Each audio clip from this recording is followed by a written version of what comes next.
অর্ধ জাহানের খলিফা আমিরুল মুমিনিন খলিফাতুল মুসলিমিন, দেশের প্রধানমন্ত্রী, দেশের মহান রাষ্ট্রনায়কের পদে তিনি বসা আছেন। মাঝে মধ্যে তিনি গভীর রজনীতে ঘর থেকে বের হতেন যে তার সমাজের ভিতরে, তার রাষ্ট্রের ভিতরে কোনো সমস্যা আছে কিনা এটা দেখার জন্য। হযরত ওমর রাদিয়াল্লাহু তাআলা আনহু একদিন রাতের আধারে ঘর থেকে বের হলেন, শহরের ভিতরে হাঁটাহাঁটি করছেন। হাঁটাহাঁটি করতে করতে এক পর্যায়ে দূরে তার চোখের দৃষ্টি গেল। দেখতে পেলেন একটি তাঁবুর ভিতর থেকে কান্নার আওয়াজ ভেসে আসে, টিম টিম করে বাতি জ্বলে।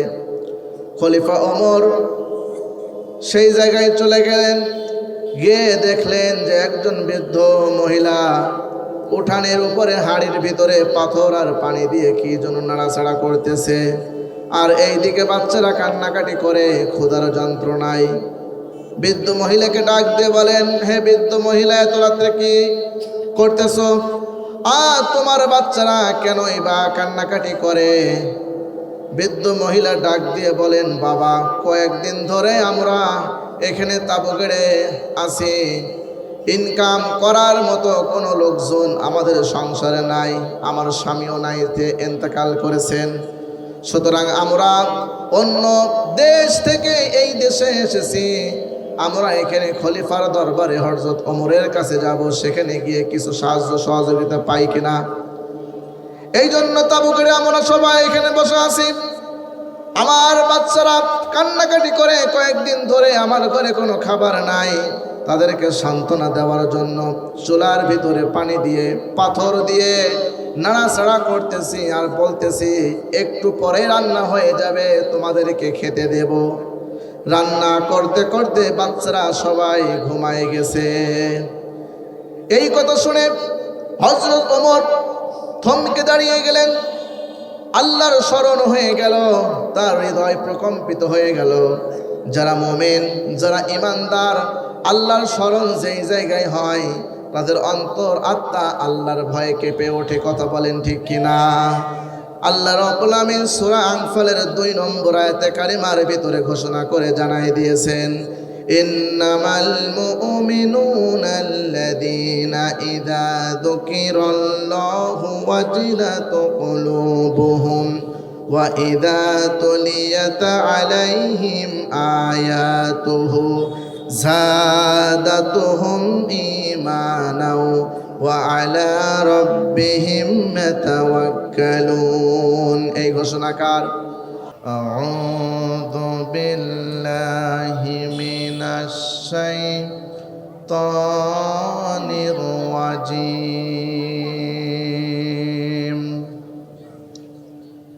বিসমিল্লাহির রাহমানির রাহিম।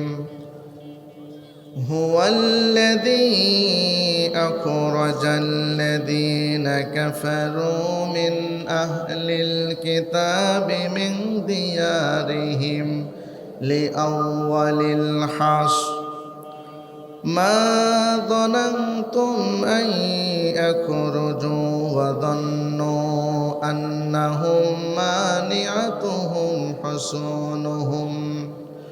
حصونهم من الله فأتاهم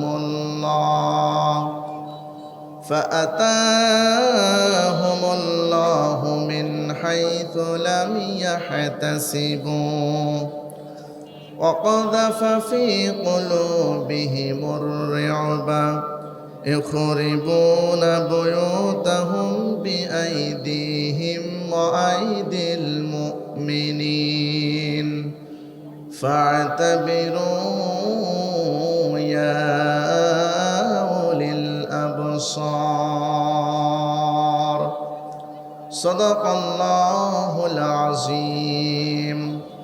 إن الله وملائكته يصلون على النبي يا أيها الذين آمنوا صلوا عليه وسلموا تسليما اللهم صل على وعلى علي سيدنا مولانا محمد তুমি আরশে থাকো প্রভু আমি জমিনে তবু তোমারি প্রেম জমে হৃদয় গহীনে তুমি আরশে থাকো প্রভু আমি জমিনে তবু তোমারি প্রেম জমে হৃদয় গহীনে আমি তোমারি গোলাম গো অন্য কারণা আলিমুল গায়ব তুমি মালিক রব্বানা আল্লাহ আল্লাহ আল্লাহ আল্লাহ আল্লাহুম্মা সাল্লি আলা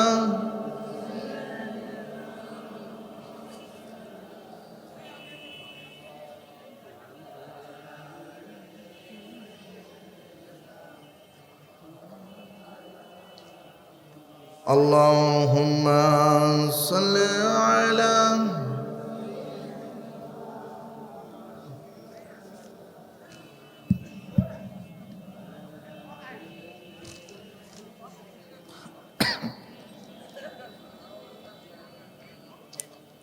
আলহামদুলিল্লাহ বাংলাদেশের ঐতিহ্যবাহী ঝিনাইদহ জেলার অন্তর্গত মহেশপুর উপজেলা জললি আদর্শ হাফিজিয়া মাদ্রাসার উদ্যোগে ৩৩তম বার্ষিক তাফসিরুল কোরআন মাহফিল আজকের এই মহাবিশ্বয় মহাগ্রন্থল কোরআনুল কারিমের সম্মানিত শ্রদ্ধাভাজন সভাপতি আলহাজ মনসুর আলী তরফদার বারাকাল্লাহু ফি হায়াতি সকলে পড়ছি আল্লাহুম্মা আমিন। সভাপতি সাহেব আছেন?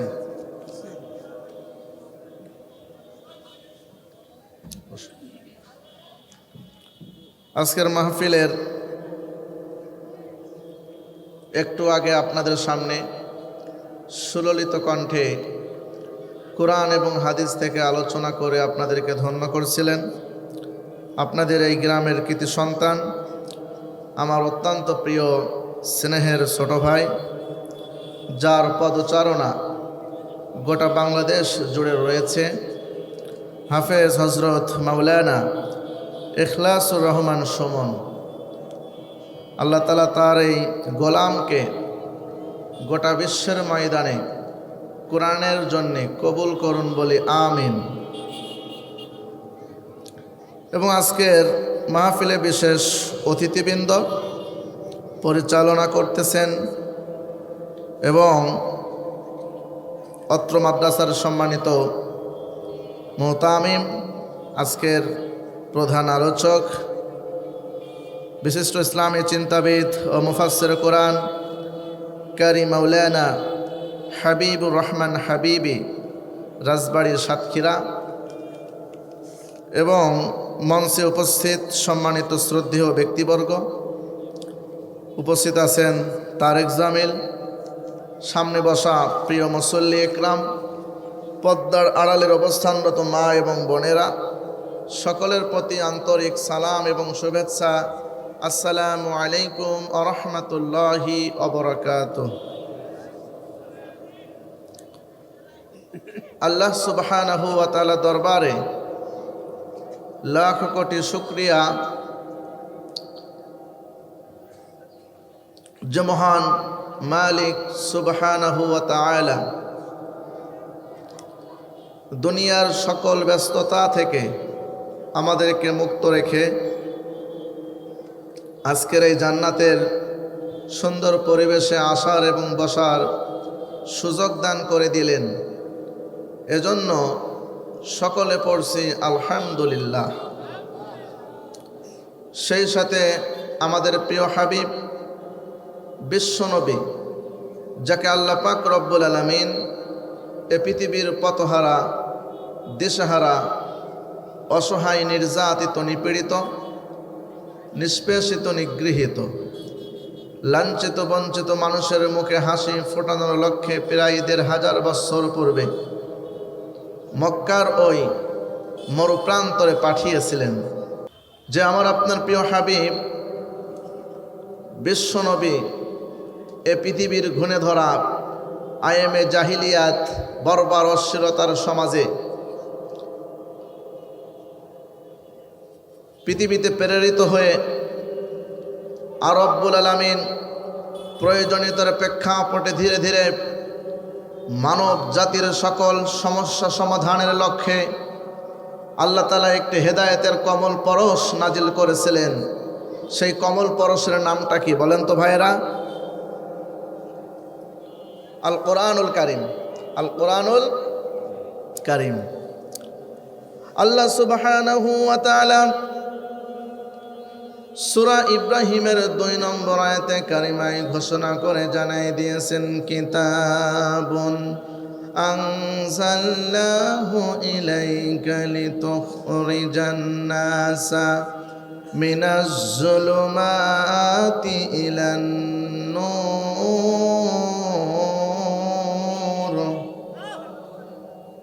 এটা একখানা কিতাব আমি নবীজির উপরে নাজিল করেছি।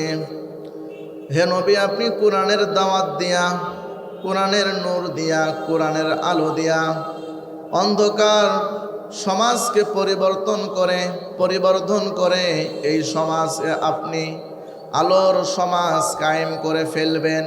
সুবহানাল্লাহ। যে ইসলামকে আপনি প্রতিষ্ঠিত করবেন, সমস্ত অন্ধকার কুপ্রথা সমাজকে পরিবর্তন করে আলোর সমাজ আপনি কায়েম করবেন। বিশ্বনবী জনাবে মুহাম্মদ রাসূলুল্লাহ ১,৫০০ বছর আগে আল্লাহর কোরআনের আলো, আল্লাহর কোরআনের সমাজ কায়েম করতে গিয়ে তায়েফের ময়দানে গা ফেটে রক্ত ঝরেছে। চিল্লায় কোন ঠিক কিনা? আল কোরআনের দাওয়াত দিতে গিয়ে, কোরআনের সমাজ গড়তে গিয়ে বদরের প্রান্তরে ১৪ জন সাহাবার শাহাদাতের বিনিময়ে কালিমার পতাকা সেদিন পথ করে উড়েছিল। ইসলামের রাজ কায়েম করতে গিয়ে উহুদের ময়দানে হেলমেট ভেঙে গিয়ে মাথার মধ্যে তিনটা ক্ষত বিক্ষত সেদিন হয়েছে।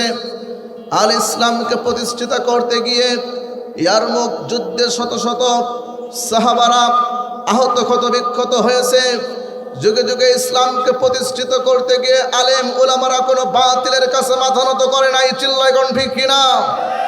আল্লাহর হাবিব বিশ্বনবী উহুদের ময়দানে হেলমেট ভেঙে গিয়ে মাথার মধ্যে তিনটা ক্ষত বিক্ষত সেদিন ইনজুরি হয়েছিল। তবু আবু জেহেলের এই জালেমদের কাছে, নাস্তিকদের কাছে আল্লাহর হাবিব সাল্লাল্লাহু আলাইহি ওয়াসাল্লাম মাথা নত করে নাই। কথা বলেন ঠিক কিনা? যারা রাসূলের উত্তরসূরি বলে দাবি করে, রাসূলের উম্মত বলে নিজেকে দাবি করে, এই পৃথিবীর ময়দানে এখনো এই সমস্ত আলেম ওলামারা কোনো নাস্তিকের কাছে মাথা নত করতে চাই না। কথা বলেন ঠিক কিনা? আজকে যারা এই সামিয়ানার নিচে বসা আছেন, ও জললি গ্রামের মুসল্লি ইকরাম, আপনাদেরকে বলতে চাই, আগামী ইসলামকে প্রতিষ্ঠিত করতে গিয়ে, আগামী ইসলামের আলোকে বিজয়ী করতে গিয়ে আবারও যদি আমাদের ক্ষত বিক্ষত হতে হয়, তবু আমরা রাজি। ওই বাতিলের কাছে মাথা নত করতে রাজি না। কারা কারা দুহাত তুলে দেখাও মুসলমান। লিল্লাহি তাকবীর, লিল্লাহি তাকবীর। আল্লাহ কবুল করুন, বলি আমিন। বিশ্ব নবীজির শানে দরুদ এবং সালাম পাঠ করি, সকলে বলি সাল্লাল্লাহু আলাইহি ওয়াসাল্লাম। সম্মানিত প্রিয় সুধী, আমরা এমন একটি জায়গায় উপস্থিত হয়েছি, আল্লাহর হাবিব সাল্লাল্লাহু আলাইহি ওয়াসাল্লাম বলেছেন এটা হলো জান্নাতের ফুল বাগান। সুবহানাল্লাহ।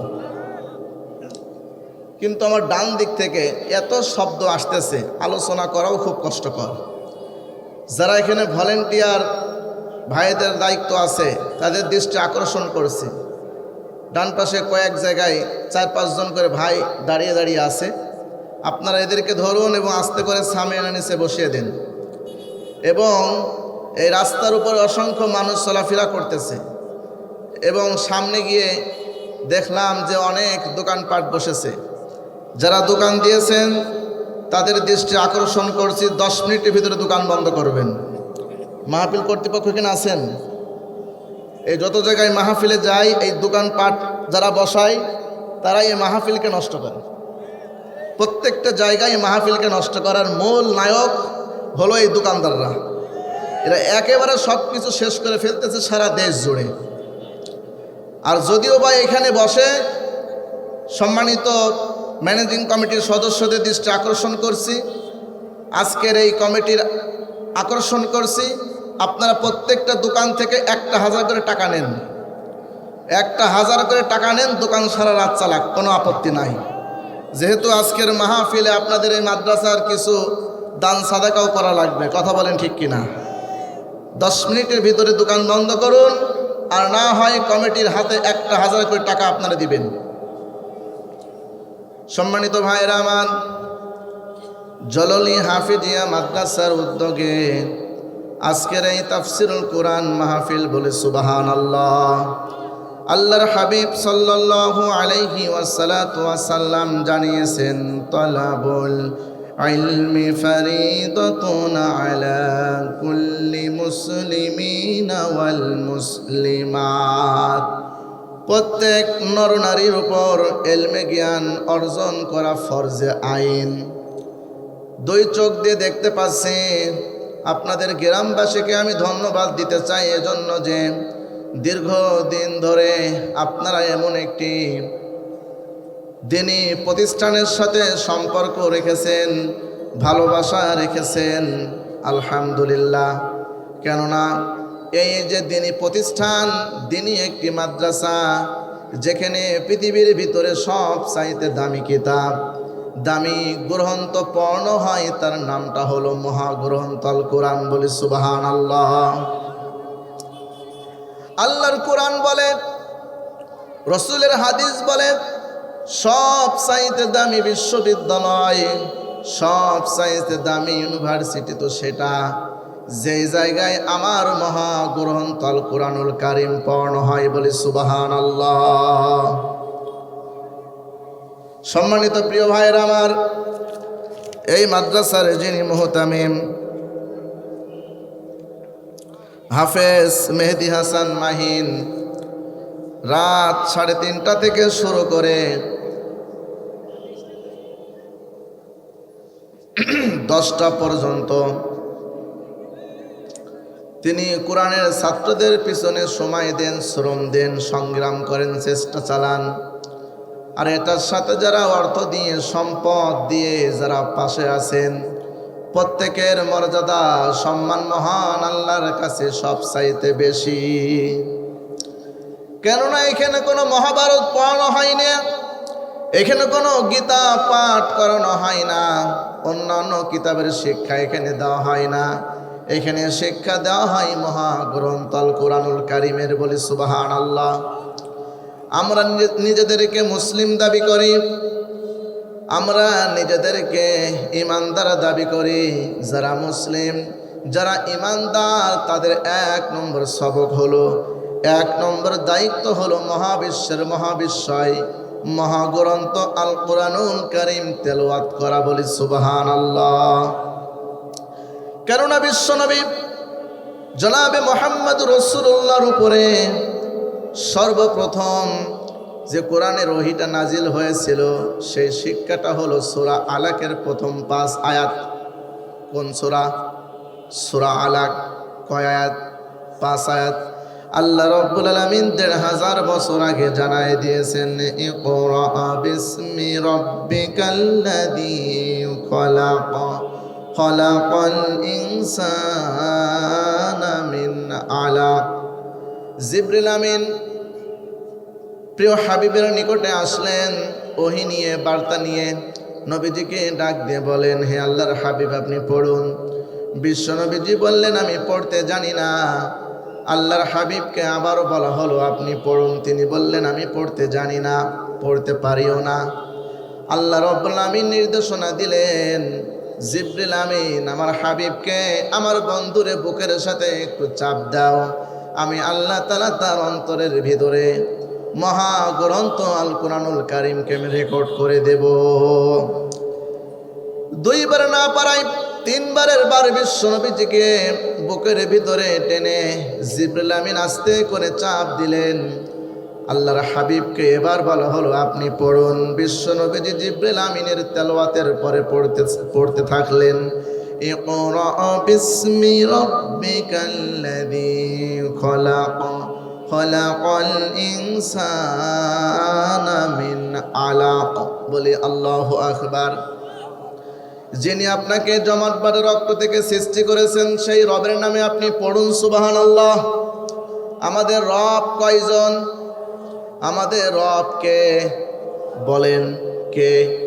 আমরা ভালোবাসি কার? আমরা মিস করি কার? আমরা ফিল করি কার? সবাই বলেন। যাদের হৃদয় আছে আল্লাহর ভয়, তারা কবু পথ ভুলে যায় না। আল্লাহর প্রেম ছাড়া এই দুনিয়ায় কারো কাছে কোনো কিছু চাই না, ঠিক কি না? যাদের হৃদয় আছে আল্লাহর ভয়, তারা কবু পথ ভুলে যায় না। আল্লাহর প্রেম ছাড়া এই দুনিয়ায় কারো কাছে কোনো কিছু চাই না। রাতের আধারে যারা সেজদাতে রয়, দু চোখের অশ্রুতে নদী যেন বয়। রাতের আধারে যারা সেজদাতে রয়, দু চোখের অশ্রুতে নদী যেন বয়। ছলনার হাত ছানি যতই আসুক, পিছনে ফিরেও সে তাকাই কি? যাদের হৃদয় আছে আল্লাহর ভয়, তারা কবু পথ ভুলে যায় না। আল্লাহর প্রেম ছাড়া এই দুনিয়ায় কারো কাছে কোনো কিছু চাই না। পড়েন আমিন। জিবরিল আমিনের সঙ্গে বিশ্বনবী তেলাওয়াত শুরু করে দিলেন। কোরআনের 1 নম্বর সবক, 1 নম্বর টিচিং হলো, যারা মুমিন দাবি করবে, যারা ইমানদার দাবি করবে, তাদের 1 নম্বর শিক্ষা হলো কোরআন মাজিদ সহি শুদ্ধভাবে তেলাওয়াত করা। করেন তো আপনারা? বাড়িতে কোরআন পড়েন তো? সম্মানিত প্রিয় সুধী, জললি হাফিজিয়া মাদ্রাসার দিকে আপনারা লক্ষ্য করুন। ছোট্ট ছোট্ট মাসুম বাচ্চারা, সোনামণিরা সেই ভোর 3টা থেকে শুরু করে রাত 10টা পর্যন্ত তারা মহাবিশ্বের মহাবিশ্বয় মহাগ্রন্থ আল কোরআনুল কারীম তারা তেলাওয়াত করতে থাকে। সুবহানাল্লাহ। প্রত্যেকটা হরফের বিনিময়ে আল্লাহর হাবিব ঘোষণা করেছেন 10টা করে নেকি দান করা হবে, 10টা করে নেকি দান করা হবে। আর যারা মুসলমান, যারা বৃদ্ধ হয়ে গিয়েছে, যারা কোরআন পড়তে পারে না সহি শুদ্ধভাবে, তারা যদি একবারে চেষ্টা করে, তাদের আমল নামায় মহান আল্লাহ ডাবল সওয়াব দিয়ে দেবেন। সুবহানাল্লাহ। তাহলে যেই কিতাব, যেই গ্রন্থ এখানে পড়ানো হয়, এটা কারো পক্ষ থেকে নাজিল হয়েছে? সবাই বলেন। আল্লাহ রাব্বুল আলামিন আবারও জানাই দিলেন, তানজিলুম মির রাব্বিল আলামিন। আমি আল্লাহর পক্ষ থেকে এই কিতাব দিয়েছি, বলি সুবহানাল্লাহ। এই কিতাবের ভিতরে কোনো ভুল আছে? কোনো সন্দেহ আছে? কোনো সংশয় আছে? ১৫০০ বছর আগে রব্বুল আলামিন চ্যালেঞ্জ ছুড়ে জানাই দিয়েছেন, যালিকাল কিতাবু লা রাইবা ফীহি হুদাল লিল মুত্তাকিন। This is the book of Allah, there is no doubt. এটার ভিতরে কোনো সন্দেহের অবকাশ নাই। এটা হলো মুত্তাকিনদের জন্য পথ প্রদর্শক, বলি সুবহানাল্লাহ। এটার ভিতরে কোনো সন্দেহ আছে? কোনো সংশয় আছে? এটা আমরা বিশ্বাস করি কিনা বলেন? এটা আমরা বিশ্বাস করি কিনা? আমরা সবাই বিশ্বাস করি, আমরা সবাই মেনে নিয়েছি। আর যারা বিশ্বাস করে কোরআন আল্লাহর কিতাব, বিশ্ব নবীজি বলেছেন তারাই হলো প্রকৃত ঈমানদার এবং মুসলমান, বলে সুবহানাল্লাহ। সেই কোরআনুল কারীমের সূরা হাশরের 2 নম্বর আয়াতে কারিমা আপনাদের মাঝে তেলাওয়াত করেছি। আজকে আমার আলোচনার বিষয় হলো আমল, নেক কাজ। আমল মানে কাজ, কর্মসূচি, কর্মপদ্ধতি। মহান আল্লাহ আমাদেরকে এমনি এমনি পৃথিবীর বুকে প্রেরণ করেন নাই, কথা বলেন ঠিক কিনা? আমাদেরকে কাজ দিয়ে, কর্মসূচি দিয়ে পৃথিবীর জমিনে প্রেরণ করেছেন, বলি সুবহানাল্লাহ। এজন্য আসুন আমাদেরকে কাজ করতে হবে, আমাদেরকে নেক কাজ করতে হবে। আল্লাহ তাআলা জানাই দিয়েছেন যারা পৃথিবীর জমিনে কোরআন দিয়া কাজ করে, রসুলের দেখানো পথ অনুসরণ করে যারা কাজ করে, আমি আল্লাহ তাআলা ঘোষণা করে জানাই দিয়েছি, ফামাই ইয়ামাল মিসকালা যাররাতিন খায়রান ইয়ারা ওয়া মান ইয়ামাল মিসকালা যাররাতিন শাররান ইয়ারা। যারা পৃথিবীর ময়দানে যাররা যাররা পরিমাণ নেক কাজ করবে, আমি আল্লাহ কিয়ামতের ময়দানে তাদের প্রতিদান দিব, বলি সুবহানাল্লাহ। কি প্রতিদান দিবেন? যদি আমল যদি কবুল হয়, আমল যদি মঞ্জুর হয়ে যায় মহান আল্লাহর নিকটে, আল্লাহ তাআলা সূরা কাহফের 107 নম্বর আয়াতে কারিমায় বলেছেন, ইন্নাল্লাযীনা আমানু ওয়া আমিলুস সালিহাতি কানাত লাহুম জান্নাতুল ফিরদাউসি নুজুলা খালিদিনা ফিহা লা ইয়াবগুনা আনহা হিওয়ালা। নিশ্চয় যারা আমল করেছে আমার কোরআন দিয়ে দিয়ে, আমি আল্লাহ তাআলা তাদেরকে জান্নাতুল ফিরদাউসের মেহমান বানিয়ে নিয়েছি, সুবহানাল্লাহ। এই জান্নাতুল ফিরদাউসের মধ্যে একবার যে ঢুকবে সে অনন্তকাল সেখানে থাকবে, সেখান থেকে বেরোনোর আর কোনো সুযোগ নাই। আমার আল্লাহ তাআলা আবারও ঘোষণা করে জানাই দিলেন, খালিদিনা ফিহা আবাদা, তারা সেখানে অনন্তকাল বসবাস করতে থাকবে, বলে সুবহানাল্লাহ। সম্মানিত সুধী, সেই কাজগুলোকে আমরা করতে চাই, বলেন চাই? সবচাইতে দামি আমল কোনটা আজকে বলে যাব ইনশাআল্লাহ। আপনারা নামাজ পড়েন কিনা, যাকাত দেন কিনা, দান সাদাকা করেন কিনা? তাই আসুন যে বিষয়টা আপনাদের সামনে আমি তুলে ধরতে চাই সেটি হলো, কিছু কাজের বিনিময়ে মানুষের এই নেক আমলগুলো ধ্বংস হয়ে যায়। আল্লাহর নিষিদ্ধ কর্মকাণ্ডে মানুষের নেক আমলগুলো ধ্বংস হয়ে যায়। সেই বিষয়গুলো আজকে আপনাদেরকে আমি বলে দিতে চাই। আল্লাহ আমাদের সকলকে কবুল করুন, বলি আমিন।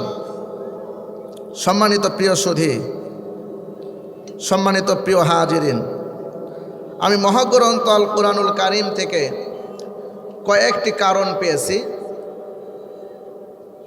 সেই কারণগুলো এবার আমি আপনাদের সামনে উল্লেখ করব।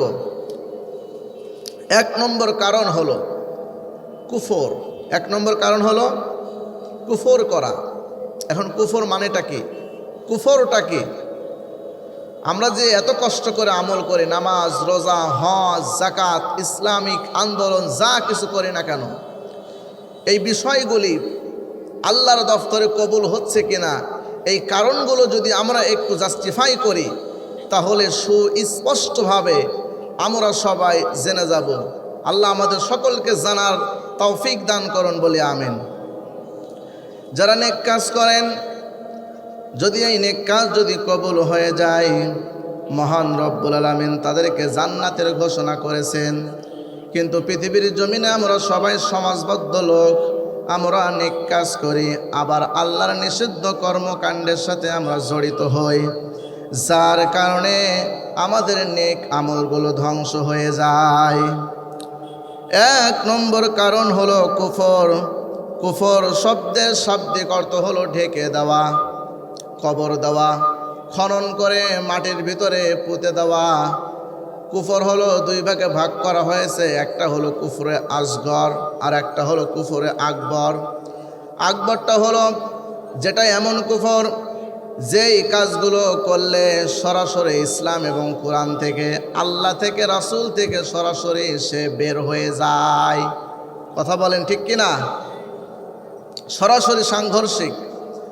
আর কুফরে আসগরটা হলো এমন কুফর যে কুফরকে বলা হয় যে গালাগালি করা, মানুষকে হেয় করা, মানুষকে অসম্মান করা, এটা হলো কুফরে আসগর।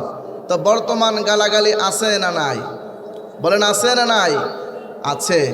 আজকে আমরা গালাগালি করি, আজকে আমরা মানুষকে হেয় প্রতিপন্ন করি, আজকে আমরা আল্লাহর আইনকে ঢেকে ফেলি, আল্লাহর আইনের বিরোধিতা করি। কথা বলেন ঠিক কিনা?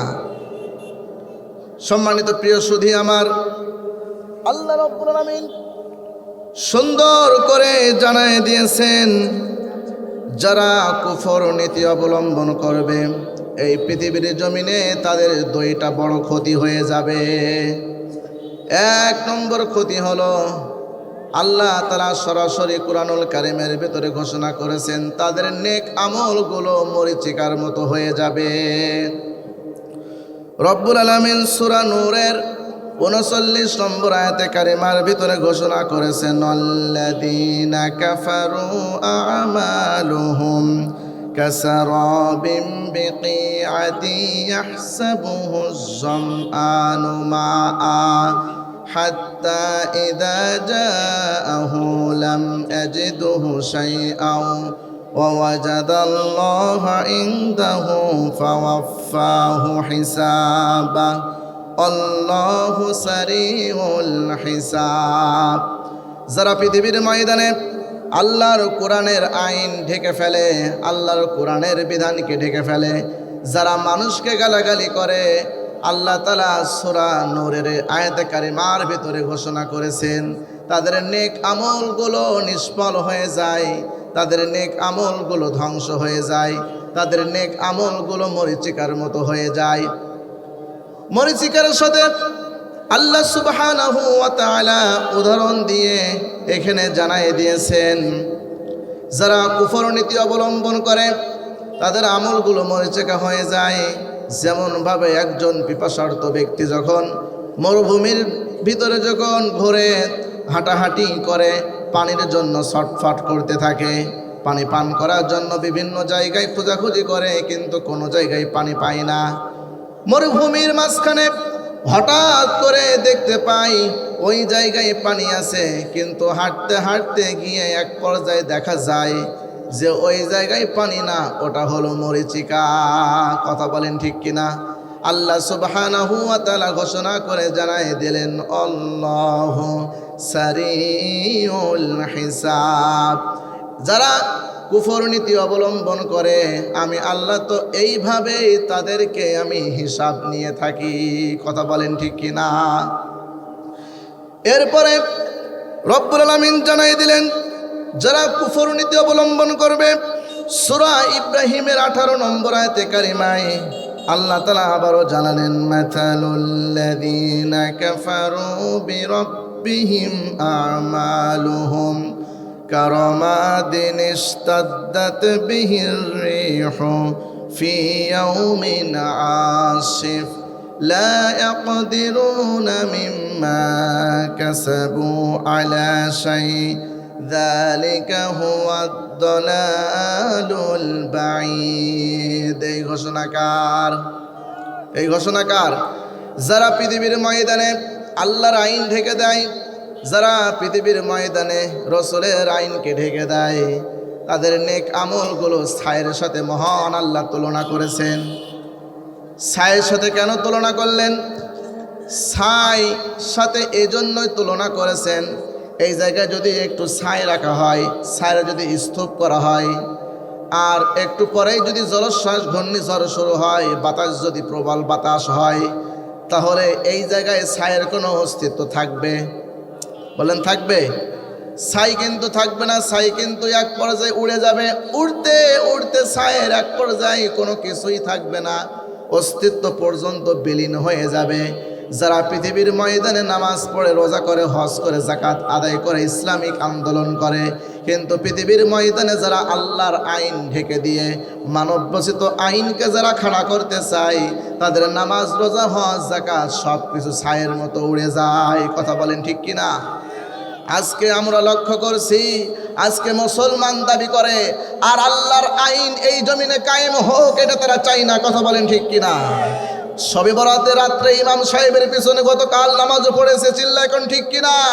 আবার এইদিকে মানবরচিত তন্ত্র মন্ত্র আর দলকে বিজয়ী করার জন্য নিজেদের সব কিছুকে অর্জন করতে তারা সক্ষম হয়েছে। কথা বলেন ঠিক কিনা? আবার এইদিকে বলতেছে ইসলামিক রাজনীতি হারাম, চিল্লা এখন ঠিক কিনা? ইসলামিক রাজনীতি কোরআনে আছে না নাই? আল্লাহ বলছে আমার দিন কায়েম হবে, ইসলামিক রাজনীতি কায়েম হবে। এই পৃথিবীর ময়দানে অনেকগুলো আয়াত আছে না নাই? অনেকগুলো আয়াত আছে, কিন্তু তারা বিশ্বাস করে না। আজকে কোরআনের বিপক্ষে স্লোগান দেয়, আজকে তারা কুফর নীতি অবলম্বন করে। আবার এই দিকে বলে ইসলামিক রাজনীতি নাই, এই দেশে ইসলাম ছিল না, আগামীতেও থাকবে না, ইসলাম আমরা চাই না বলি নাউজুবিল্লাহ। যারা এইভাবে কথা বলতেছে, আমি মনে করি যে গাঁজা মনে হয় সকাল বিকাল তারা খায়। কথা বলেন, সকাল বিকাল গাঁজার ভিতরে ডুবে থাকে। ওকে কারেন্ট শর্ট খেয়েছে ব্রেনে, ওকে ব্রেনে ডাক্তার দেখাতে হবে। কথা বলেন ঠিক কিনা? কথা বলেন ঠিক কিনা? যারা আল্লাহর ইসলামিক রাজনীতিকে যারা ক্যান্সেল করে, তাদের বাপদাদার ধর্মকে কায়েম করার জন্য খিয়াঘাট, লঞ্চঘাট, ফেরিঘাট দখল করার জন্য, নিজের স্বার্থ হাসিলের জন্য যারা বিভিন্ন ধরনের ফতোয়া দেয়, আমি তো মনে করি ওটা মানুষ হতে পারে না, ওটা হলো জাতির বেঈমান। কথা বলেন ঠিক কিনা? আল্লাহর কোরআনকে যারা সহ্য করতে পারে না, আল্লাহর বিধানকে যারা সহ্য করতে পারে না, ওটা আসল বাবার প্রোডাক্ট হতে পারে না, ওটা হলো নকল বাবার প্রোডাক্ট। চিল্লা এখন ঠিক কিনা? তার শরীরের ভিতরে জারজের গন্ধ পাওয়া যায়। যারা হলো অবৈধ সন্তান, তারাই তো কোরআনের বিরুদ্ধে লাগে, তারাই তো কোরআনের সাথে কুফরি করে, আল্লাহর আইনকে ঢেকে দেওয়ার জন্য পরিকল্পনা করে। কথা বলেন ঠিক কিনা? যারা আল্লাহর আইন ইতিপূর্বে ঢেকে দেওয়ার জন্য এসেছিল, ইতিপূর্বে নমরুদ ইব্রাহিমের বিরুদ্ধে লেগে আল্লাহর দিনকে কেটে দিতে চেয়েছিল, মূসার বিরুদ্ধে ফিরাউন লেগে মূসার দিনকে, মূসার রাজনীতিকে স্টপ করে দিতে এসেছিল, সেই ফিরাউন, সেই নমরুদ কোথায়? তার ক্ষমতার মসনদ ভেঙে চুরে খান খান করে পৃথিবীর জমিনে লাঞ্ছিত আর অপমানিত করে পৃথিবীর জমিন থেকে চিরবিদায় করে দেওয়া হয়েছে। চিল্লায় কোন ঠিক কিনা? দীর্ঘ 15 বছর ধরে স্বৈরাচারী ক্ষমতায় ছিল। কথা বলেন ঠিক কিনা? একের পর এক মিথ্যা মামলা, একের পর এক মিথ্যা জুলুম, অত্যাচার, নির্যাতন, স্টিমুলার চালিয়ে আলেমদেরকে বন্দী করে ফাঁসি দিয়ে হত্যা করে পৃথিবীর জমিন থেকে আল্লাহর আইনকে মুছে দেওয়া যায়নি। কথা বলেন ঠিক কিনা? এই কুফর নীতি অবলম্বন করার কারণে, এই কুফরি করার কারণে এই স্বৈরাচারীর মসনদকে বৈষম্য বিরোধী ছাত্র ভাইয়েরা একের পর এক হুঙ্কার ছেড়ে এই ক্ষমতার মসনদকে ভেঙে চুরে খান খান করে মাটির সাথে মিশিয়ে দিয়ে এই জমিনে তাদেরকে অপমানিত করে, অপদস্থ করে পৃথিবীর মাঝখান থেকে চিরবিদায় করে দিয়েছে। চিল্লা এখন ঠিক কিনা? বাংলাদেশের জমিনে জায়গা হয়নি, এখন মামুবাড়ি দিল্লি গিয়া ঘুমাচ্ছে। কথা বলেন ঠিক কিনা? সুতরাং আগামীতে যদি আর কোনো মানুষ, আর কোনো স্বৈরাচারী শাসক যদি আবারও ক্ষমতায় এসে আল্লাহর কোরআনের বিরুদ্ধে অ্যাকশন নিতে চাই না কেন, আমরা হাত গুটিয়ে আর বসে থাকবো না। সুতরাং তাদের বিরুদ্ধে সংগ্রাম করে, তাদের বিরুদ্ধে আমরা ঐক্যবদ্ধভাবে তাদেরকে মোকাবেলা করে আল্লাহর কোরআনের রাজ কায়েম করতে চান কারা কারা? তো হাত তুলে দেখান মুসলমান।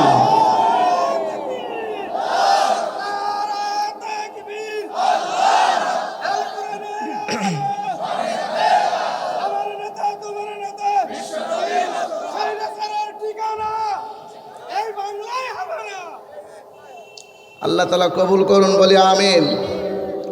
কত মানুষ তাদের যন্ত্রণায় ঘরে থাকতে পারেনি, কত মানুষ তার চাকরির স্থলে চাকরি করতে পারে না, কথা বলেন ঠিক কিনা? কত মানুষ এই সংগ্রামে লিপ্ত হওয়ার কারণে কারো হাত নাই পা নাই, কথা বলেন ঠিক কিনা? অসংখ্য বৈষম্য বিরোধী ছাত্র ভাইরা মুগ্ধ আবু সাহিদ সহ এই দেশের জন্য রক্ত দিয়ে প্রমাণ করেছে বাংলাদেশে ইসলাম ছিল, ইসলাম থাকবে। আবার যদি ইসলামের বিরুদ্ধে কথা বলা হয় তোমাদের জিহ্বা টেনে কুত্তার খাদ্য বানানো হবে, কথা বলেন ঠিক কিনা? সুতরাং 95% লোক এই দেশের মুসলমান, কথা বলেন। কোন মুসলমান কুফর নীতি অবলম্বন করুক এটা আমরা চাই না। কোন মুসলমান কোরআনের বিরুদ্ধে অবস্থান করুক এটা আমরা চাই না। যারা মুসলমান নিজেদেরকে দাবি করে, মাথায় টুপি পরে দাঁড়িয়ে রেখে যারা কোরআনের বিরুদ্ধে স্লোগান দেবে তাদেরকে আমরা প্রতিহত করার জন্য প্রস্তুত আছি। রাজি আছেন আপনারা? রাজি আছেন আপনারা? তাহলে 1 নম্বর কারণ পাইলাম, কুফর নীতি যারা অবলম্বন করবে তাদের নেক আমলগুলো ধ্বংস হয়ে যায়, নিষ্ফল হয়ে যায়, কথা বলেন ঠিক কিনা? এবার আসুন 2 নম্বর কারণ। 2 নম্বর কারণটা হলো আল্লাহ এবং আল্লাহ রাসূলকে যারা আনুগত্য করবে না তাদের নেক আমলগুলো ধ্বংস হয়ে যায়। বলে নাউজুবিল্লাহ। সূরা মুহাম্মদের 32 নম্বর আয়াতে কারিমার মধ্যে মহান রব্বুল আলামিন সুন্দর করে জানাই দিয়েছেন, ইয়া আইয়ুহাল্লাযীনা আমানু আতিউল্লাহা ওয়া আতিউর রাসূলা ওয়া লা তুবতিলু আমালুকুম। এই ঘোষণাকার যারা আল্লাহ এবং আল্লাহ রাসূলের আনুগত্য করে না, মহান আল্লাহ এখানে বলেছেন ওয়ালা তুবতিলু আমালুকুম, তাদের নেক আমলগুলো ধ্বংস হয়ে যায়। এই ঘোষণাকার। তাহলে যারা ঈমানদার দাবি করেন, যারা নিজেকে মুসলিম দাবি করেন, মহান আল্লাহ আপনাদের উদ্দেশ্যে আবার সূরা নিসার 59 নম্বর আয়াতে কারিমায় ঘোষণা করে জানাচ্ছেন, ইয়া আইয়ুহাল্লাযীনা আমানু আতিউল্লাহা ওয়া আতিউর রাসূলা ওয়া উলিল আমরি মিনকুম ফাইন তানাযাতুম ফি শাইইন ফারুদ্দুহু ইলাল্লাহি ওয়ার রাসূলি ইন কুনতুম তু'মিনুনা বিল্লাহ। এই ঘোষণাকার, এই ঘোষণাকার আল্লাহর। আল্লাহ রাব্বুল আমিন বললেন, ইয়া আইয়ুহাল্লাযীনা আমানু, যারা ঈমান এনেছে, যারা বিশ্বাস করেছে। তাহলে যারা আমরা এখানে আছি ঈমান এনেছি কার উপরে? বিশ্বাস করেছি কার উপরে? আল্লাহ তাআলা আমাদেরকে ডাক দিয়ে বলেছেন, যারা ঈমান এনেছো, যারা বিশ্বাস করেছো আমি রবকে, আমি আল্লাহ আবার তোমাদেরকে জানাচ্ছি, আতিউল্লাহ ওয়া আতিউর রাসূল, তোমরা আল্লাহর আনুগত্য করো এবং রাসূলের আনুগত্য করো। এবং তোমাদের মধ্যে যারা ন্যায়পরায়ণ শাসক, তোমাদের মধ্যে যারা নেতা, তোমাদের মধ্যে যারা আমিম, তোমাদের মধ্যে যারা ইমাম, তাদেরকে তোমরা আনুগত্য করো। এই সিদ্ধান্ত কার? আনুগত্য মানে কি? আনুগত্য মানে মেনে নেওয়া, আনুগত্য মানে গ্রহণ করা। আল্লাহ এবং আল্লাহ রাসূল যা কিছু নির্দেশনা দিয়েছে বিনা প্রশ্নে বিনা বাধায় সব কিছু মাথা পেতে মেনে নেওয়ার নাম হলো আনুগত্য। কথা বলেন ঠিক কিনা? তাহলে আল্লাহ এবং আল্লাহ রাসূলের আনুগত্য করা মানে আল্লাহর পক্ষ থেকে যে হেদায়েতের কমল পরশ এসেছে সেটা আপনাকে অবশ্যই গ্রহণ করতে হবে, সেটা আপনাকে অবশ্যই মানা লাগবে। সেটা কি আংশিক মানবেন নাকি পরিপূর্ণ মানবেন? বলেন বলেন। আল্লাহর পক্ষ থেকে যেই কোরআন দেওয়া হয়েছে, এই কোরআন কি আংশিক মানবেন নাকি পরিপূর্ণ মানবেন? বলেন। আংশিক মানা যাবে। ঈমান আনতে হলে, বিশ্বাস করতে হলে সবটুকুই করা লাগবে। কথা বলেন ঠিক কিনা? আল্লাহ রাব্বুল আমিন জানাই দিয়েছেন, ইয়া আইয়ুহাল্লাযীনা আমানু দুখুলু ফিস-সিলমি কাফা, হে ঈমানদারগণেরা তোমরা পরিপূর্ণভাবে ইসলামে প্রবেশ করো। এই ঘোষণাকার। তাহলে ইসলাম আমরা বিশ্বাস করি কিনা? ইসলাম আমরা মানি কিনা? তাহলে ইসলামে প্রবেশ করতে হলে, ইসলামকে মানতে হলে আপনাকে পরিপূর্ণই মানা লাগবে। আল্লাহকে মানতে হলে, কোরআনকে মানতে হলে পরিপূর্ণই মানা লাগবে, আংশিক মানা যাবে না। কথা বলেন ঠিক কিনা? আল্লাহ তাআলা আবারও ঘোষণা করে জানাই দিলেন, ওমা আতাকুমুর রাসূলু ফাখুযুহু ওমা নাহাকুম আনহু ফান্তাহু।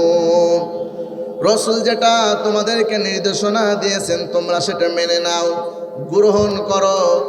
রাসূলের নির্দেশনা শুনে কোনো প্রশ্ন করা যাবে না, এটা সম্পূর্ণ হারাম। কথা বলেন। তাহলে রাসূল আমাদেরকে কি দিয়েছেন? রাসূল আমাদেরকে দিয়েছেন মহাগ্রন্থ আল কোরআন। আল্লাহ রাসূল দিয়েছেন আল হাদিস, বলে সুবহানাল্লাহ। সে হাদিস আমাদেরকে মানতে হবে কিনা? যে হাদিস আমাদেরকে আংশিক মানতে হবে নাকি পরিপূর্ণ মানতে হবে? বলেন। যদি কোরআন যদি আমরা আংশিক মানি, কিছু মানি, আর কিছু যদি ইচ্ছাকৃতভাবে বাদ দিয়ে দিই, এবং যদি রাসূলের হাদিসকে যদি কিছু মানি আর কিছু হাদিস যদি ইচ্ছাকৃতভাবে বাদ দিয়ে দিই, আল্লাহ তাআলার কোরআন সূরাতুল বাকারার 85 নম্বর আয়াতে মহান আল্লাহ জানিয়েছেন, আফাতুমিনুনা বিবাদিল কিতাবি ওয়া তাকফুরুনা বিবাদ ফামা জাযাউ মান ইয়াফআলু যালিকা মিনকুম ইল্লা খিzyun ফিল হায়াতিদ দুনিয়া ওয়া ইয়াওমাল কিয়ামাতি ইউরাদ্দুনা ইলা আশাদ্দিল আযাবি ওমা আল্লাহু বিগাফিলিন আম্মা তা'মালুন। এই ঘোষণাকার যারা মহাগ্রন্থ আল কোরআনুল কারীমের কিছু আয়াত মানে আর কিছু আয়াত ইচ্ছাকৃতভাবে বাদ দেয়, আমি আল্লাহ তাআলা পৃথিবীর ময়দানে তাদেরকে লাঞ্ছিত করব, অপমানিত করব, অপদস্থ করব এবং কিয়ামতের ময়দানে কঠিন শাস্তির মধ্যে নিমজ্জিত করব। এই ঘোষণাকার। তাহলে যারা এর পূর্বে রাষ্ট্র ক্ষমতায় ছিল তারা কিছু মানতো আর কিছু ইচ্ছাকৃতভাবে বাদ দিত। কথা বলেন ঠিক কিনা?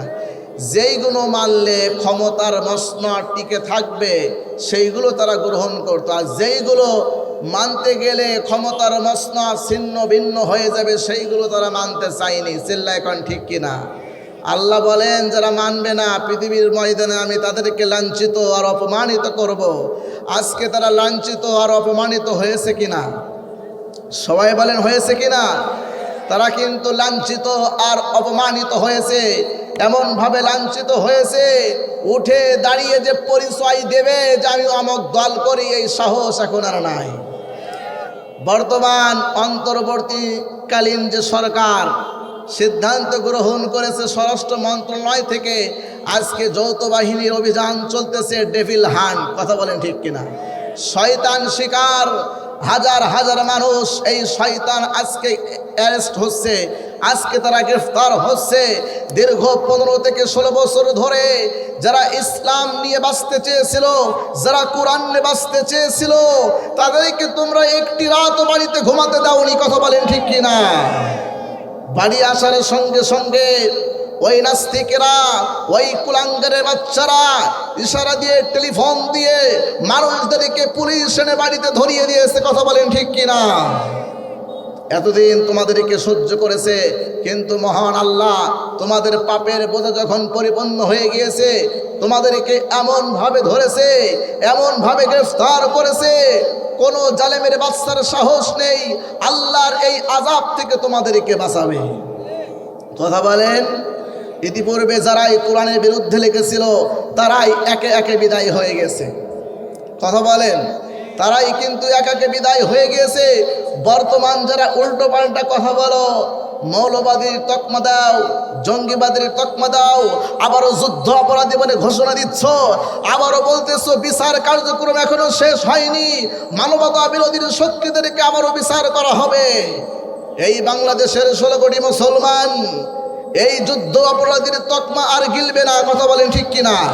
মৌলবাদীর ভাষ্য আর শুনবে না। কথা বলেন ঠিক কিনা? জঙ্গিবাদের তকমা লাগিয়ে মুসলমানদের ব্রান্ডকে ওয়াশ করে আলেম ওলামাদেরকে নির্যাতন করার আর কোনো সুযোগ নাই। চিল্লায় কোন ঠিক কিনা? যারা এই মৌলবাদীর ট্যাগ লাগিয়ে দীর্ঘ 16 বছর ধরে শাসন করেছো, আবারও তোমরা এই ট্যাগ ব্যবহার করতে চাচ্ছ, আবারও তোমরা জঙ্গিবাদের তকমা লাগিয়ে আলেমের বিরুদ্ধে অবস্থান করতে চাচ্ছ। এখন প্রত্যেক জায়গার আলেমগণ টুপিওয়ালারা এখন একত্রিত হয়ে গিয়েছে, চিল্লা এখন ঠিক কিনা? টুপিওয়ালারা একত্রিত হয়ে গেছে। সামনে অপেক্ষা করে সময় আসবে এমন ইন্দুরির গর্ত খুঁজে পাবা না, সাবধান হও। একদল তো বিমানে উঠে পালানোর সুযোগ হয়েছে, তোমাদেরকে বিমানে উঠে পালানোর আর কোনো সুযোগ দেওয়া হবে না ইনশাআল্লাহ। রাজি আছেন আপনারা? রাজি আছেন আপনারা? আমরা কোরআনের জন্য সব কিছু করতে পারি, কথা বলেন। তাহলে কাম টু মাই পয়েন্ট, যে কথা আপনাদের সামনে আমি বলছিলাম, আল্লাহ রব্বুল আলামিনের আনুগত্য করতে হবে পরিপূর্ণ, রসুলের আনুগত্য করতে হবে পরিপূর্ণ। কোনো জায়গায় ফাঁকা রাখলে চলবে না, প্রত্যেকটা জায়গায় আল্লাহ এবং আল্লাহ রাসূলের আনুগত্য করতে হবে। এমনকি আল্লাহ আমাদের মাঝে তিনি কোরআন দিয়েছেন, রসুল আমাদের মাঝে হাদিস রেখে গিয়েছেন। রসুল তো এখন নাই, বর্তমানে এখন আমরা কার আনুগত্য করব? আল্লাহ 1500 বছর আগে সিদ্ধান্ত নিয়ে কোরআন নাজিল করে, তিনি কোরআনকে আপডেট ভার্সন করে কিয়ামত পর্যন্ত আমাদেরকে জানাচ্ছেন, ওয়া উলিল আমরি মিনকুম, তোমাদের মধ্যে যারা আমির, তোমাদের মধ্যে যারা ইমাম, যারা নেতা, তোমরা তাদেরকে আনুগত্য করো। সুবহানাল্লাহ। আয়াতের দিকে লক্ষ্য করেন, আল্লাহ তাআলা বললেন, ইয়া আইয়ুহাল্লাযিনা আমানু আতিউল্লাহ, আল্লাহর আগে আতিউ শব্দ ব্যবহার করেছেন, ও আতিউর রসুল, রসুলের ক্ষেত্রে আতিউ শব্দ ব্যবহার করেছেন। কিন্তু যিনারা আমাদের নেতা হবে, আমাদের ইমাম হবে, আমাদের রাষ্ট্রনায়ক হবে, আমাদের প্রধানমন্ত্রী হবে, তাদের আগে মহান আল্লাহ আতিউ শব্দটা ব্যবহার না করে ওয়া উলিল আমরি শব্দটা ব্যবহার কেন করলেন? মনে হয় আয়াতের ভিতরে ভুল আছে, ভুল আছে। আল্লাহর ক্ষেত্রে আতিউ শব্দটা মহান আল্লাহ ব্যবহার করে এখানে জানিয়েছেন যে আল্লাহর আনুগত্যের গুরুত্ব এখানে বোঝানো হয়েছে। রাসূলের ক্ষেত্রে আতিউ শব্দ ব্যবহার করে রাসূলের আনুগত্যের কথা বোঝানো হয়েছে। আল্লাহ এবং আল্লাহ রাসূলের আনুগত্য করতে হবে, এটা ফরজ আইন, আর এটা করতে গিয়ে কোনো প্রশ্ন করা যাবে না, এটা সম্পূর্ণ হারাম, বলি সুবহানাল্লাহ। কিন্তু আমাদের মধ্যে যারা ইমাম, আমাদের মধ্যে যারা আমির, আমাদের মধ্যে যারা রাষ্ট্রনায়ক হবেন, তাদের ক্ষেত্রে মহান আল্লাহ আতিউ শব্দটা ব্যবহার না করে ওয়া উলিল আমরি শব্দটা ব্যবহার করেছেন। এ কারণেই দেখতে হবে ওই নেতার ভিতরে কোরআন আছে কিনা, দেখতে হবে ওই নেতার ভিতরে রসুলের আদর্শ আছে কিনা, কথা বলেন। তাহলে যেই নেতার ভিতরে কোরআন নাই, যেই নেতার ভিতরে রসুলের হাদিস নাই, সেই নেতাকে অনুসরণ, অনুকরণ চোখ বুঝে করা এটা সম্পূর্ণ হারাম, এটা করা যাবে। নামাজ নেই 1 ওয়াক্ত, মদ গাঁজা 5 ওয়াক্ত, মাঝে মধ্যে খায় হুজুরদের রক্ত, এরকম নেতা আছে না নাই? এরকম খেতা আছে না নাই? যেই নেতা কোরআন মানে না, হাদিস মানে না, যেই নেতা কোরআন বিজয় হোক এটা চাই না, যারা হাদিসের বাণী এই জমিনে প্রতিষ্ঠিত হোক এটা যারা চাই না, কোরআনের নিয়ম নীতি এই জমিনে চালু হোক এটা যারা চাই না, তাদের সাথে আমাদের কোনো বন্ধুত্ব নাই, তাদের সাথে আমাদের কোনো সম্পর্ক নাই, তাদের সাথে আমাদের কোনো চলাফেরা নাই, কথা বলেন ঠিক কিনা? আগে দেখতে হবে কোরআন তাদের ভিতরে আছে কিনা। তাহলে যেই নেতা কোরআন দিয়ে দেশ চালাবে, যেই নেতা মদিনার সনদ দিয়ে পরিকল্পনা নিয়েছে আগামীতে মদিনার সনদ দিয়ে বাংলাদেশের জমিন চলবে, সেই নেতার সাথে আমাদের বন্ধুত্ব হবে, বলেন। কিন্তু 1971 সালের পরে এই দেশে রাষ্ট্র ক্ষমতায় যারা এসেছিল, এই ক্ষমতার মসনদে বসে ওই সমস্ত কর্মকর্তা, কর্মচারী, নেতার অনুসারীরা তারা এই দেশের মানুষকে চুষে চুষে খেয়েছে, কথা বলেন ঠিক কিনা? জুলুম করেছে, অত্যাচার করেছে, নির্যাতন, স্টিমরোলার চালিয়েছে, রাস্তা চুরি করেছে, ব্রিজ চুরি করেছে, জনগণের রিলিফ পর্যন্ত খেয়ে ফেলেছে। এরকম নেতা ছিল কি ছিল না? বলেন ছিল কি ছিল না? এই সমস্ত নেতাদের কোনো আনুগত্য করা যাবে না, এটা সম্পূর্ণ হারাম। চিল্লা এখন ঠিক কিনা? কোনো রাস্তা চোরের সাথে আমাদের কোনো সম্পর্ক নাই। আবার এখন ক্ষমতায় নাই আসতে দেখা যায় আজকে খেয়াঘাট, আজকে মিলঘাট, কলকারখানা সব কিছু আজকে দখল করে বসে আছে। মনে হচ্ছে তার বাপ এটা করে থেকে কথা বলেন। আর ক্ষমতায় যদি এরা একবার আসে তাহলে কি হবে বলেন তো? মিজানুর রহমান আজহারী সাহেব তিনি যশোরের মাটিতে বলেছিল এক দল খেয়েছে আর এক দল খাওয়ার জন্য রেডি আছে। বলেন এই কথাকে কারো কোনো দলের নাম ধরে বলেছিল? তাহলে এত সমস্যা তোমাদের কোথায়? আসো, তোমরা যদি কোরআন দিয়ে সংসদ চালাতে চাও, তোমরা যদি কোরআন দিয়ে দেশ চালাতে চাও, তাহলে তোমাদের সাথে 16 কোটি মুসলমান আছে। আর তোমরা যদি কোরআনের শপথ যদি গ্রহণ না করো, কোরআন বাদ দিয়ে মানব রচিত তন্ত্রমন্ত্র দাদা বাবুদের সাথে আবার সম্পর্ক করে আমেরিকার শাসন ব্যবস্থা চালু করার পরিকল্পনা করো না কেন, এই 18 কোটি মুসলমান তা কখনোই মেনে নেবে না। চিল্লায় কোন ঠিক কিনা? যারা ইসলামের রাজকে প্রতিষ্ঠিত করতে চায়, ইসলামের বিধিবিধানগুলো এই সমাজে কায়েম করতে চাই, আল্লাহর দিনকে, আল্লাহর ইসলামকে বিজয়ী করতে চাই, তাদের জন্য আমরা জীবন দেব, তাদের জন্য আমরা রক্ত দেব। আগামীতে সংগ্রাম করে আল কোরআনের দিনকে, এই বিধানকে, নিয়ম নীতিকে ওই সংসদে প্রতিষ্ঠিত করতে চাই। কারা কারা দুহাত তুলে আমরা দেখাই। তাকবীর, লিল্লাহি তাকবীর। আল্লাহ তাআলা কবুল করুন বলি আমিন। তাহলে নেতা আমাদের এখন প্রয়োজন হযরত ওমরের মতো একজন নেতা। কথা বলেন ঠিক কিনা? হযরত ওমরের মতো নেতা এখন বড়ই অভাব, আছে না নাই? 1971 সালের পর থেকে এই জমিনে কি হযরত ওমরের ভূমিকায় কোনো মানুষকে দেখেছি? কোনো নেতাকে দেখেছি? কোনো নেতাকে দেখি নাই। হযরত ওমর অর্ধ জাহানের খলিফা, আমিরুল মুমিনিন, খলিফাতুল মুসলিমিন, দেশের প্রধানমন্ত্রী, দেশের মহান রাষ্ট্রনায়কের পদে তিনি বসা আছেন। মাঝে মধ্যে তিনি গভীর রজনীতে ঘর থেকে বের হতেন যে তার সমাজের ভিতরে, তার রাষ্ট্রের ভিতরে কোনো সমস্যা আছে কিনা এটা দেখার জন্য। হযরত ওমর রাদিয়াল্লাহু তাআলা আনহু একদিন রাতের আধারে ঘর থেকে বের হলেন, শহরের ভিতরে হাঁটাহাঁটি করছেন। হাঁটাহাঁটি করতে করতে এক পর্যায়ে দূরে তার চোখের দৃষ্টি গেল, দেখতে পেলেন একটি তাঁবুর ভিতর থেকে কান্নার আওয়াজ ভেসে আসে, টিম টিম করে বাতি জ্বলে।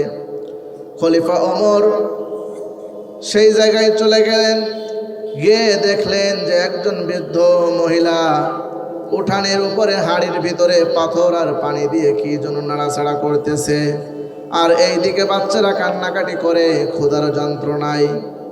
বৃদ্ধ মহিলাকে ডাক দিয়ে বলেন, হে বৃদ্ধ মহিলা, এত রাত্রে কি করতেছ? আর তোমার বাচ্চারা কেনই বা কান্নাকাটি করে? বৃদ্ধ মহিলা ডাক দিয়ে বলেন, বাবা, কয়েকদিন ধরে আমরা এখানে তাঁবু গেড়ে আছি, ইনকাম করার মতো কোনো লোকজন আমাদের সংসারে নাই, আমার স্বামীও নাই, ইন্তেকাল করেছেন। সুতরাং আমরা অন্য দেশ থেকে এই দেশে এসেছি, আমরা এখানে খলিফার দরবারে হযরত ওমরের কাছে যাব, সেখানে গিয়ে কিছু সাহায্য সহযোগিতা পাই কিনা, এই জন্য তাঁবু গেড়ে আমরা সবাই এখানে বসে আছি। আমার বাচ্চারা কান্নাকাটি করে, কয়েকদিন ধরে আমার ঘরে কোনো খাবার নাই, তাদেরকে সান্ত্বনা দেওয়ার জন্য চুলার ভিতরে পানি দিয়ে, পাথর দিয়ে নাড়াচাড়া করতেছি আর বলতেছি একটু পরে রান্না হয়ে যাবে, তোমাদেরকে খেতে দেব। রান্না করতে করতে বাচ্চারা সবাই ঘুমায় গেছে। এই কথা শুনে হযরত ওমর থমকে দাঁড়িয়ে গেলেন, আল্লাহর স্মরণ হয়ে গেল, তার হৃদয় প্রকম্পিত হয়ে গেল। যারা মুমিন, যারা ইমানদার, আল্লাহর স্মরণ যেই জায়গায় হয় তাদের অন্তর আত্মা আল্লাহর ভয়ে কেঁপে ওঠে। কথা বলেন ঠিক কিনা? আল্লাহ রাব্বুল আমিন সূরা আনফালের 2 নম্বর আয়াতে কারিমার ভিতরে ঘোষণা করে জানাই দিয়েছেন, ইন্নামাল মুমিনুনা আল্লাযীনা ইযা যুকিরাল্লাহু ওয়াজিলাত কুলুবুহুম ওয়া ইযা তুলিয়াত আলাইহিম আয়াতুহু যাদাতুহুম ঈমানাও ওয়া আলা রাব্বিহিম ইয়াতাওয়াক্কালুন। এই ঘোষণাকার আল্লাহর যখন স্মরণ হয়ে যাবে ইমানদারদের ভিতরে, মুমিনদের ভিতরে, মহান আল্লাহ বলেন তাদের ইমানের কারণে তাদের হৃদয় প্রকম্পিত হয়ে যায়। বলি সুবহানাল্লাহ। হযরত ওমরের অন্তরাত্মা কেঁপে উঠল, প্রকম্পিত হয়ে গেল। বৃদ্ধ মহিলাকে ডাক দিয়ে বলেন, হে বৃদ্ধ মহিলা, আপনি একটু অপেক্ষা করেন, একটু পরে আপনার সাথে আবারও দেখা হবে। খলিফা ওমর এক দৌড়ায়ে বাইতুল মালে গেলেন। আসলাম রাদিয়াল্লাহু তাআলা আনহুকে ডাক দিয়ে বললেন, হে আসলাম, তুমি দ্রুত বাইতুল মালের চাবি নিয়ে এসো, বাইতুল মালের দরজা খোলো, একটি বস্তা দাও। হযরতে ওমর বস্তার ভিতরে আটা ভর্তি করলেন, কিছু শাকসবজি নিলেন, যা যা দরকার সব কিছু নিলেন। আসলাম রাদিয়াল্লাহু তাআলা আনহুকে ডাক দিয়ে বলেন, বস্তার মুখটা বাঁধো, এবার বস্তাটা আমার মাথার উপরে তুলে দাও। আল্লাহু আকবার। আসলাম রাদিয়াল্লাহু তাআলা আনহু বললেন, হে খলিফা, আপনি আমাকে নিয়োগ দান করেছেন আটার বস্তা মাথায় টানার জন্যে, কিন্তু আপনি তো খলিফা, আপনি তো দেশের রাষ্ট্রনায়ক, প্রধানমন্ত্রী। আমি থাকতে আপনার মাথায় কেন আটার বস্তা নেবেন? আমার জীবন থাকতে আমি আটার বস্তা আপনার মাথায় তুলে দিতে পারি না। খলিফা ওমর ডাক দিয়ে বলেন, আমি যে দৃশ্য দেখে এসেছি এটা আমার আর সহ্য হয় না, তুমি তাড়াতাড়ি আটার বস্তা আমার মাথায় তুলে দাও। মহান আল্লাহর ঘোষণা, ওয়ালা তাজিরু ওয়াজিরাতু ওয়িজরা উখরা। ওই কিয়ামতের ময়দানে, কঠিন মুসিবতের সময় যার হিসাব তাকেই দেওয়া লাগবে, কেউ কারোর হিসাব বহন করবে না। চিল্লায় কোন ঠিক কিনা? সুতরাং আমি রাষ্ট্রের প্রেসিডেন্টের দায়িত্বে আছি, খলিফার আসনে তার মসনদে আমি বসে আছি। আর 3 দিন যাবত ছোট্ট ছোট্ট কয়েকজন বাচ্চারা কান্নাকাটি করতেছে। বৃদ্ধ মহিলা সেও কান্নাকাটি করে, তার ঘরে কোনো খাবার নাই, কোনো কিছুই নাই। এটার জন্য যদি মহান আল্লাহ কিয়ামতের ময়দানে আমার বিরুদ্ধে যদি মামলা দিয়ে দেয়, আমি খলিফা ওমর হয়েও বাঁচতে পারবো না। গল্প করার সময় নাই, কথা বলার টাইম নাই, তাড়াতাড়ি আমার মাথায় আটার বস্তা তুলে দাও। সুবহানাল্লাহ। খলিফা ওমর আটার বস্তা মাথায় নিয়ে এক দৌড়ায় বৃদ্ধ মহিলার বাড়িতে গেলেন। বৃদ্ধ মহিলার বাড়িতে গিয়ে আটার বস্তা খুলে দিল, রুটি বানালো। হযরত ওমর সাহায্য সহযোগিতা করে তরকারি রান্না করে দিলেন। এরপরে রুটিগুলো ছিঁড়ে ছিঁড়ে তরকারি দিয়ে ছোট্ট ছোট্ট মাসুম সোনামণিদের মুখে খাবারগুলো তুলে দিচ্ছিলেন। বলি সুবহানাল্লাহ। খাবার খাওয়া শেষ, বুড়িমা ওই সময়ও জানেন না তিনি হযরতে ওমর দুটি হাত তুলে দোয়া করেন, হে আল্লাহ, হে আরশের মালিক, এই গভীর রজনীতে একজন যুবককে দেখতে পেয়েছি, ক্ষুধার যন্ত্রণায় আমরা ছটফট করতেছিলাম। আর দৃশ্য দেখে আটার বস্তা তাড়াতাড়ি আমাদের বাড়িতে এনে আল্লাহ তাআলা যেভাবে আমাদেরকে সাহায্য সহযোগিতা করেছে, রব্বুল আলামিন আপনার দফতরে দোয়া করে দিলাম, এই অর্ধজাহানের খলিফা হযরতে ওমর যদি না হয়ে রাতের আধারের এই যুবকটা যদি হয়ে যেত, তা আমাদের গরিবদের, এতিমদের, মিসকিনদের জন্য আরো ভালো হয়ে যেত। আল্লাহু আকবার। খলিফা ওমর বললেন, হে বৃদ্ধ মা, আমার জন্য দোয়া করবেন। আমি গেলাম, আগামীকাল খলিফার সাথে দেখা করার জন্য খলিফার বাড়িতে যাবেন, সেখানে নিশ্চয়ই খলিফা থাকবে। বৃদ্ধ মা পরের দিন সকালবেলা তার কয়েকজন বাচ্চাদেরকে নিয়ে খলিফার বাড়িতে গেলেন। দেখতে পেলেন যে এই যুবকটা রাতের বেলা আমাকে সাহায্য সহযোগিতা করতে এসেছিল, সেই যুবকটা হলো খলিফা হযরতে ওমর। বলি সুবহানাল্লাহ। বৃদ্ধ মহিলা ডাক দিয়ে বলেন, হে খলিফা, কত কষ্ট করেছেন আপনি রাতের আধারে, দয়া করে আমাদেরকে মাফ করে দিবেন। ওমর ফারুক রাদিয়াল্লাহু তাআলা আনহু বললেন, হে বৃদ্ধ মা, আপনি এভাবে কথা বলবেন না, কেননা এটা আমার দায়িত্ব, এটা আমার কর্তব্য ছিল। আপনি বরঞ্চ দোয়া করেন মহান আল্লাহ যেন আমাকে মাফ করে দিতে পারেন। আল্লাহু আকবার। কি নেতা আমরা পেয়েছি, কি রসুল আমরা পেয়েছি, কি ওমর ফারুক আমরা পেয়েছি, কথা বলেন ঠিক কিনা? যারা কোরআনের আনুগত্য করে, যারা রাসূলের আনুগত্য করে, তারাই তো এই রকম দায়িত্ব পালন করে, কথা বলেন ঠিক কিনা? 1971 সালের পর থেকে এই দেশের পার্লামেন্টে, এই দেশের সংসদে এমন একজন নেতাকেও আমরা দেখতে পাইনি যে রাতের আধারে বাড়ির ভিতরে ঢুকে ঢুকে খোঁজ খবর নিয়ে আটার বস্তা মাথায় নিয়ে জনগণকে দেবে। এরকম নেতা পেয়েছি? বরঞ্চ এমন নেতা পেয়েছি যেই নেতা আরো গম চুরি করে, আটা চুরি করে পকেট ভর্তি করে, কথা বলেন? তার অনুসারীরা ঠিক ওই রকম। নেতা যদি হয় চোর, ও তো চোর হবে, বলেন? ও তো চরিত্রই ঠিক নাই। এই জন্য আগামীতে একজন খলিফা ওমর আমরা দেখতে চাই। রাজি আছেন আপনারা? আমাদের রাহাবারকে আপনারা দেখেছেন, এই যে বন্যা কবলিত মানুষের হতাশা দুর্দশা দেখার জন্য আটার বস্তা, চাউলের বস্তা মাথায় নিয়ে হাঁটু পর্যন্ত পানি ঠেলে তাদের বাড়ির দিকে গিয়েছেন, কথা বলেন ঠিক কিনা? এই নেতাকে আগামীর সংসদে খলিফার আসনে আমরা দেখতে চাই, চিল্লায় কোন ঠিক কিনা? এদেরকে আমরা সাপোর্ট করতে চাই, এদেরকে আমরা সুপারিশ করতে চাই, এদেরকে আমরা ভোট দিতে চাই। রাজি আছেন তো আপনারা? রাজি আছেন আপনারা?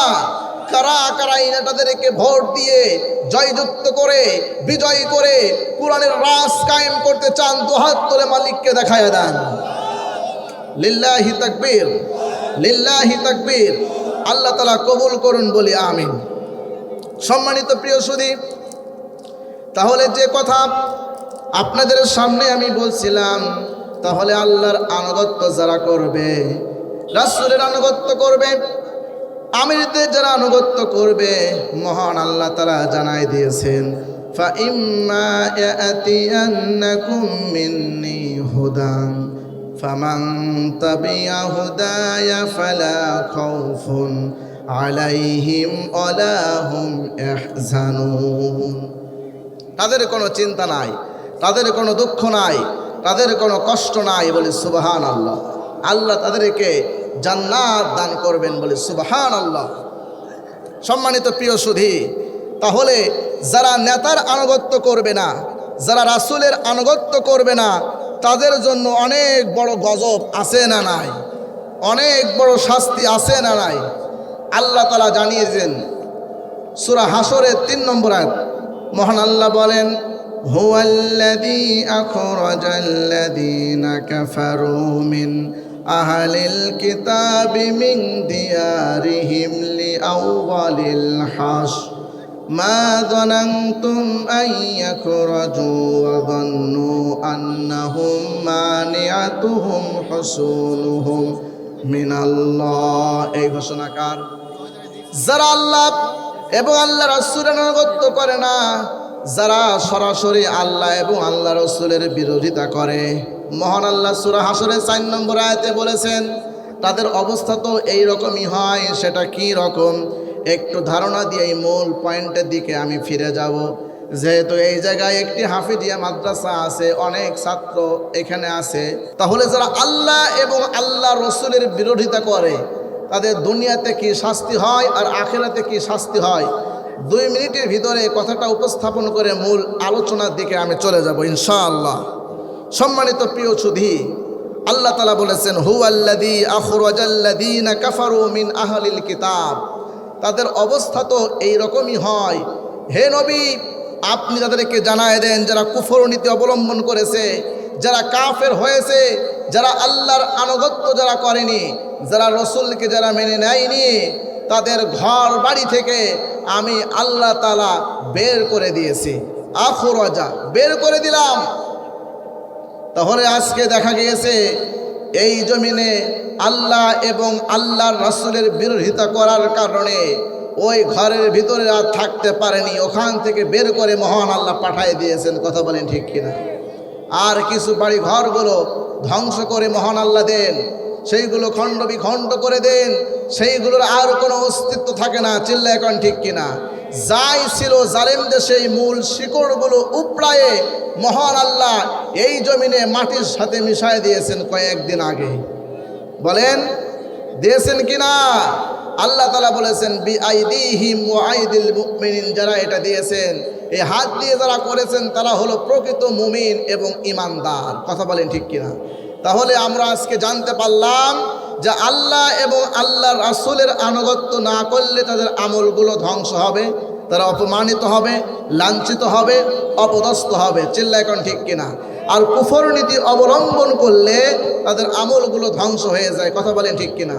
এবার আসুন, তাহলে এই নেক আমলগুলো যদি ধরে রাখতে হয়, নেক আমলগুলো যদি সঠিকভাবে আল্লাহর কাছে সফল কাম করাইতে হয়, তাহলে কোরআন হাদিস ছাড়া বিকল্প আর কোনো কিছু আছে কি? কোরআন হাদিসের আলোকে যদি আমরা ধরে রাখতে পারি, অবশ্যই মহান আল্লাহ আমাদেরকে সফল করে দিবেন বলে আমিন। এবার আমি আপনাদের সামনে বলবো কোন আমলটা সবচাইতে গুরুত্বপূর্ণ, কোন কাজটা সবচাইতে গুরুত্বপূর্ণ, যেই কাজটা করলে মহান আল্লাহ সরাসরি জান্নাতের ঘোষণা দিয়েছেন বলে সুবহানাল্লাহ। নামাজ পড়লে আপনি জান্নাতে যাবেন এই কথা কোরআনে নেই। হজ করলে জান্নাতে যাবেন সরাসরি এই কথা কোরআনে নেই।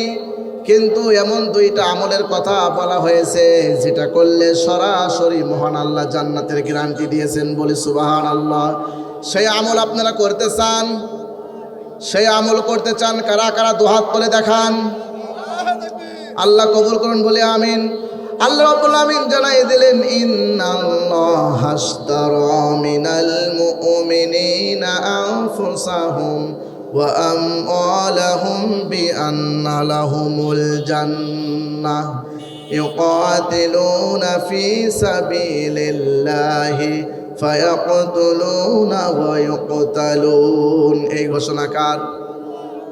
আল্লাহ তাআলা জানাচ্ছেন নিশ্চয় আমি আল্লাহ তাআলা জান্নাত মুমিনের কাছে বিক্রয় করে দিয়েছি দুইটা জিনিসের বিনিময়ে, একটা হলো জান আর একটা হলো মাল। এই ঘোষণা কার? তাহলে জান এবং মাল দিয়ে আল্লাহ রাস্তায় জিহাদ করতে চান কারা কারা? দুহাত তুলে দেখান। লিল্লাহি তাকবীর। হাত কিন্তু কেউ নামাবেন না, সবাই কিন্তু হাত তুলে রাখেন। ওয়াদা কিন্তু আপনার করতেছেন।